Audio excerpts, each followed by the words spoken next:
On June 22, 1941, Nazi Germany and its allies launched Operation Barbarossa, the invasion of the Soviet Union. Stalin ensured that Dzhugashvili and Artyom Sergeyev, his adopted son and fellow artillery officer, went to the front lines. Serving as a lieutenant with a battery of the 14th Howitzer Regiment of the 14th Tank Division near Vitebsk, Dzhugashvili was captured on 16 July during the Battle of Smolensk. The circumstances of his capture are disputed. Sergeyev later said that the Germans surrounded Yakov's battery. The order was given to retreat. But Yakov did not obey the order. I tried to persuade him, but Yakov answered, "I am the son of Stalin and I do not permit the battery to retreat." Other sources, including Soviet prisoners interrogated, claim that they willingly gave up Dzhugashvili as they hated the Soviet system.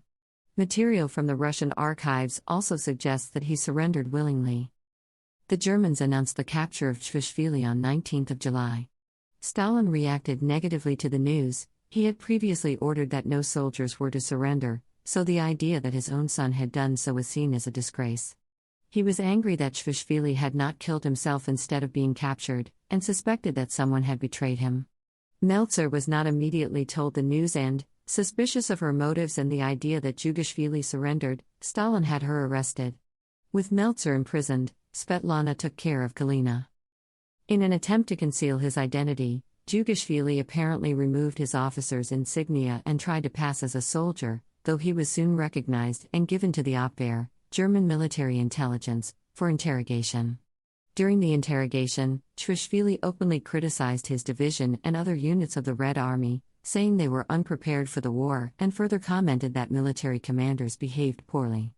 He felt that the United Kingdom was weak and had never helped anyone, while praising Germany, noting it was the only major empire left and that the whole of Europe would be nothing without it. Though his wife and her family were ethnically Jewish, Dzhugashvili was also openly anti-Semitic, claiming Jews trade, or aspire to careers in engineering, but they do not want to be workers, technicians or peasant laborers. That's why no one in our country respects the Jews. The Germans intended to use Dzhugashvili in their propaganda against the Soviets. He was pictured on leaflets dropped over Soviet soldiers, shown smiling with his captors. The back of the leaflet was part of a letter he wrote to Stalin shortly after his capture. "Dear Father, I have been taken prisoner. I am in good health. I will soon be sent to a camp for officers in Germany. I am being treated well. I wish you good health. Greetings to everyone. Yasha." The Soviet Union responded in kind via propaganda. Krasnaya Zvezda, Red Star, the official newspaper of the Red Army, announced on August 15, 1941 that Dzhugashvili would be awarded the Order of the Red Banner for his actions during the Battle of Smolensk.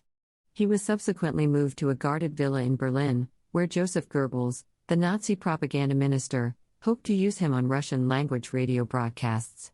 When that failed to materialize, Dzhugashvili was moved to Sachsenhausen concentration camp. While interned there, Dzhugashvili was constantly frequented by visitors who wanted to meet and photograph the son of Stalin, meetings which began to distress him. He also quarreled with the British prisoners, and would frequently get in physical altercations with them. After German Field Marshal Friedrich Paulus surrendered at the Battle of Stalingrad in February 1943, the Germans offered to exchange Dzhugashvili for him, although he specifically asked not be exchanged for a field marshal. This was outright refused by Stalin, who later stated, "Just think how many sons ended in camps. Who would swap them for Paulus? Were they worse than Yakov?" Soviet Foreign Affairs Minister Vyacheslav Molotov also recounted that Stalin refused to swap his son for Paulus because all of them, Soviet prisoners of war, are my sons. According to Nikolai Tolstoy, there was another proposal as well, with Hitler wanting to exchange Dzhugashvili for Hitler's nephew Leo Raubal, but this was not accepted either. On April 14, 1943, Dzhugashvili died at the Sachsenhausen camp. The details of his death are disputed. One account has him running into the electric fence surrounding the camp. However, it has also been suggested that he was shot by the Germans. Kuhn has noted that it is conceivable that he committed suicide. He had suicidal tendencies in his youth. Upon hearing of his son's death, Stalin reportedly stared at his photograph. He would later soften his stance towards Dzhugashvili, saying he was a real man and that fate treated him unjustly. Meltzer would be released in 1946 and reunited with Galina, though the years apart had made Galina distant from her mother.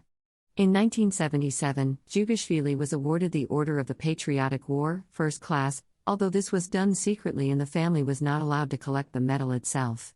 After the war, British officers in charge of captured German archives came upon the papers depicting Dzhugashvili's death at Sachsenhausen.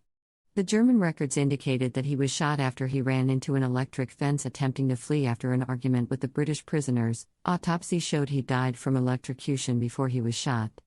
The British Foreign Office briefly considered presenting these papers to Stalin at the Potsdam Conference as a gesture of condolence.